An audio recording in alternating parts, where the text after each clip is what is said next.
ಆತ್ಮೀಯ H60 news ಅರ್ಥಾತ್ ಸೀತಾರಾಮ್ ನ್ಯೂಸದ ವೀಕ್ಷಕರೇ, ನಾನು ನಿಮ್ಮವ ಎಂ ಆಯುಧ ಮಲ್ಲಪ್ಪ ಜೊತೆ ಅವರು. ತಾವು ಈಗ ಸುದ್ದಿಗಳ ಲೋಕಕ್ಕೆ ಎಂಟ್ರಿ ಹೊಡಿತಾ ಇದ್ದೀರಿ. ಈ ಸುದ್ದಿಗಳನ್ನು ಪ್ರತಿಯೊಂದು ನೋಡೋ ಜೊತೆಗೆ ನಿಮ್ಮ ಅಭಿಪ್ರಾಯಗಳನ್ನು ಹೊಸ್ತಾ ಇರಿ. ಯಾಕಂದರೆ ಈ ಸುದ್ದಿಗಳು ನಿಮಗಾಗಿ, ನಿಮ್ಮ ಬದುಕಿಗಾಗಿ, ನಿಮ್ಮ ವೈಚಾರಿಕೆಗಾಗಿ, ನಿಮ್ಮ ತಿಳುವಳಿಕೆಗಾಗಿಯೂ ನಿಮಗೂ ಗೊತ್ತು. ಜೊತೆಗೆ ನಮಗೂ ನಿಮ್ಮೊಂದಿಗೆ ಇದೊಂದು ಮಾತಾಡುವಂಥ ಜೊತೆಗೆ ಸುದ್ದಿಗಳನ್ನು ಬಿಡುವಂಥ ಕೆಲಸ.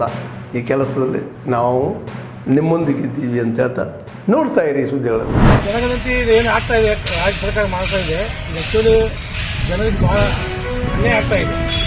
ಯಾಕಂದರೆ ನಮ್ಮ ಕಡೆಯಿಂದ ಬಂದಿಲ್ಲ ಯಾರು. ಈಗ ಜನಗಣತಿ ನೀವು ಏನು ಮಾಡಾಕೇರಿ, ಪ್ರತಿಯೊಂದು ಮನೆಗೆ ಬಂದು ಚೆಕ್ ಮಾಡಿ, ಹಿಂದಿನ ಡಬ್ಬಿ ತೊಗೊಂಡು ಮಾಡಕ್ಕೆ ಹೋಗ್ಬೇಡ್ರಿ. ಇದು ಹಿಂದೂ ಮುಸ್ಲಿಂ ಕ್ರಿಶ್ಚಿಯನ್ ಇದು ಏನು ಹೆಚ್ಚಾಗಿ ನಾವು ಜೊತೆ ಯಾರು ಜನಸಂಖ್ಯೆ ಹೆಚ್ಚಿದೆ ಅವ್ರಿಗೆ ನೀವು ನ್ಯಾಯವಾಗಿ ಬೆಲೆ ಕೊಡಬೇಕಾಗಿ ರಾಜ್ಯ ಸರ್ಕಾರಕ್ಕೆ ನಿಮ್ಗೆ ಕೇಳ್ತಾ ಇದ್ದೀನಿ. ಇನ್ನೊಂದು ಏನೈತೆ ಅಂದರೆ ನೀವು ಶಿಫಾರಸು ಮಾಡಿ ಇಲ್ಲಿ ಕೇಂದ್ರ ಸರ್ಕಾರಕ್ಕೆ. ಏನಾಗಿದೆ ಅಂದರೆ ಜನಗಣತಿಯನ್ನು ಮನೆಗೆಲ್ಲ ಬಂದಿಲ್ಲ 10 ವರ್ಷ ಆಯಿತು. ನೀವು ಹಿಂದೂಗಳದಾಗ ಕಮ್ಮಿ ಆಗಿ ತೋರಿಸ್ತಾ ಇದ್ದೀರಿ. ಒಂದು ಜಾತಿ ಯಾವುದೋ ಒಂದು ಜಾತಿ ಹೆಚ್ಚು ತೋರಿಸ್ತಾ ಇದ್ದೀರಿ, ನಮ್ಮ ಜಾತಿ ಕಮ್ಮಿ ತೋರಿಸ್ಬೇಡಿ. ಅದು ಕಾನೂನು ಪ್ರಕಾರ ಎಷ್ಟೈತಿ ಅರ್ಥ ಮಾಡಿ ಅಂತ ಹೇಳಿ ನಾವೊಬ್ಬ ಕರ್ನಾಟಕ ರಕ್ಷಣಾ ವೇದಿಕೆ ಆಗಲಿ ಒಬ್ಬ ಸಮಾಜ ಸೇವಕ ಮಹಾರಾಷ್ಟ್ರ ಬದುಗಟ್ಟಿ ಇವತ್ತು ಹೇಳ್ಸಿದ್ರೆ ಆಶಾಕರತ್ತ ಫೋನ್ ಹಚ್ಚಿದ್ರಿ. ಫೋನ್ ಹಚ್ಚಿ ನಾವು ಕರ್ಕೊಂಡು ಹೋದ್ರಿ. ಇಟ್ಟಲ್ ಮಂದಿರ ತಕ್ಕ ಬಂದಿರಿ ಡಾಕ್ಟರ್ ಕೊಡ್ರಿ. ಅಲ್ಲಿ ಹೋಗೋಣರಿ ಅವರ 3 ಇಂಜೆಕ್ಷನ್ ಮಾಡಿರಿ. 2 ಇದನ್ನ ಹಾಕಿದ್ರಿ, ಔಷಧ ಹಾಕಿದ್ರಿ 2 ರೀ. ಹುಡುಗ ಮೊದಲ ಹಾಲು ಸ್ವಲ್ಪ ಕೋಲ್ ಐತಿ, ಮುಂದೆ ಹಚ್ಚ ಶೋಧ ಹಾಕಿದ್ರಿ ಅಂತ ಡಾಕ್ಟರ್ ಹೇಳಿದ್ರಿ ಬೇರೆದವ್ರಿ. ಆದ್ರೂ ಅವ್ರು 2 ಫೈಲ್ ಓದಿ ಕೊಟ್ಟಿದ್ದೀನಿ ರೀ. ಅವ್ರಿಗೆ ಹಿಂಗೆ 3 ಇಂಜೆಕ್ಷನ್ ಅವ್ರು ಸ್ಟಾಪ್ ಮಾಡಿದ್ರೆ ಇಲ್ಲದ್ರ ಊರಿಗೆ ಬರ್ತಾವ ಅಂತ ಹೇಳಿದ್ರಿ. ಹುಡುಗ ಅಳಾಕತ್ರಿ, ಅಳಾಕತ್ರ ಅಳದ ಒಟ್ಟಕ್ಕೆ ಕಡಿಮೆ ಆಗಿಲ್ರಿ. ಕಡಿಮೆ ಆಗಿಲ್ರಿ. ಮತ್ತು ನೆಸ್ಕಿನಾಗ 6:30 ಅದಂದ್ರೆ ರೀ ಹೋಗಿ ನಾವು ಇದನ್ನು ಮಾಡಿದ್ರೆ ಆಗ ಆರಾಮಾಗಿದ್ರಿ ಅಂತ ಅಳದಂತೂ ಬಂದಿಲ್ಲ ಆಗಿತ್ತು. ಅವಾಗ ಹಾಗೆ ನೋಡಕ್ಕೆ ಅನ್ಕವ್ರಿ ಮತ್ತು ಅದ್ರ ಇದಾಗಿ ಬಂದಿರಿ ಆ ಕಡೆ ಡಾಕ್ಟ್ರು ಬಂದಿದ್ರಿ. ಇದನ್ನು ಫುಲ್ಲಾಗಿದೆ ಅಂತ ಹೇಳಿದ್ರು. ಇವಾಗ ಫುಲ್ಗಳು 3 ತಿಂಗಳಿಗೆ ಹಾಕ್ತಾರೆ ಅಂತ ಹೇಳಿದಾರೆ. ಒಮ್ಮೆ 3 ಇಂಜೆಕ್ಷನ್ ಮಾಡಿದ್ದಾರೆ.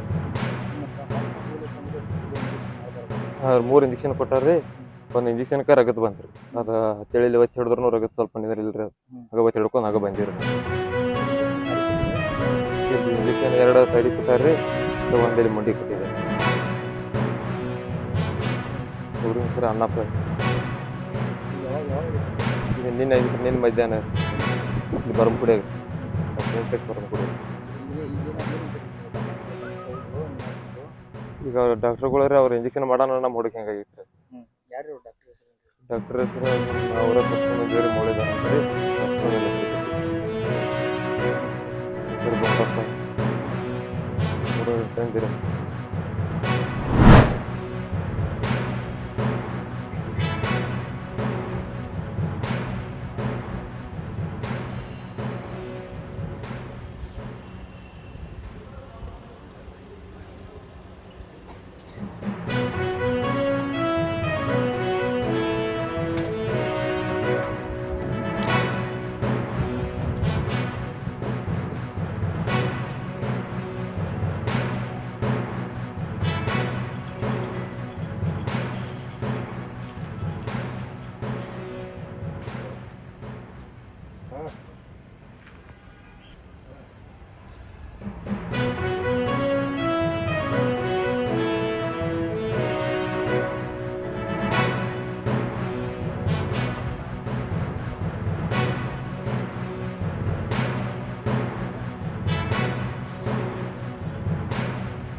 The sand mafia is a big, which is going on from last 20 months here in Gulbarga and neighboring districts.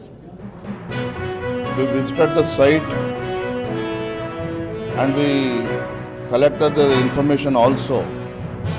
Every day more than 500 trucks is moving out of that region, going to Maharashtra state also. So total sand mafia which is going on illegally Bharatiya Janata Party have taken this matter very seriously and will take it to logical end. ಆದ್ಮೇಲೆ ಎಲ್ಲ ಸುದ್ದಿಗಳನ್ನು ನೋಡಿದ್ರಲ್ಲ, ಏನು ಅನಿಸ್ತು ನಿಮಗೆ? ಇದರಲ್ಲೇ ನಿಮ್ಗೆ like ಆಗಿರ್ಬೋದು, ಡಿಸ್ಲೈಕು ಆಗಿರ್ಬೋದು, ಕಾಮೆಂಟ್ ಬೇಡಪ್ಪ ಅಂತೂ ಅನಿಸಿರ್ಬೋದು, ಕಾಮೆಂಟ್ ಮಾಡಬೇಕಪ್ಪ ಅನಿಸಿರ್ಬೋದು, ಶೇರ್ ಮಾಡಬಾರ್ದಪ್ಪ ಅನಿಸಿರ್ಬೋದು, ಮಾಡಬೇಕು ಅನಿಸಿರ್ಬೋದು. ಏನಾದರೂ ಆಗಲಿ ಶೇರ್ ಮಾಡ್ತಾಯಿರಿ, ಈ ನ್ಯೂಸ್ಗಳನ್ನ ಹಂಚ್ತಾ ಇರಿ, ಜೊತೆಗೆ ಇದಕ್ಕೆ ಸಬ್ಸ್ಕ್ರೈಬ್ ಆಗ್ತಾಯಿರಿ ಅಂತ ಹೇಳ್ತಾ H16 ನ್ಯೂಸ್ ಅರ್ಥಾತ್ ಹೇ ಸೀತಾರಾಮ್, ಇದು ಸತ್ಯದ ಕೈಗೆ ನಡಿ. ವಂದನೆಗಳು.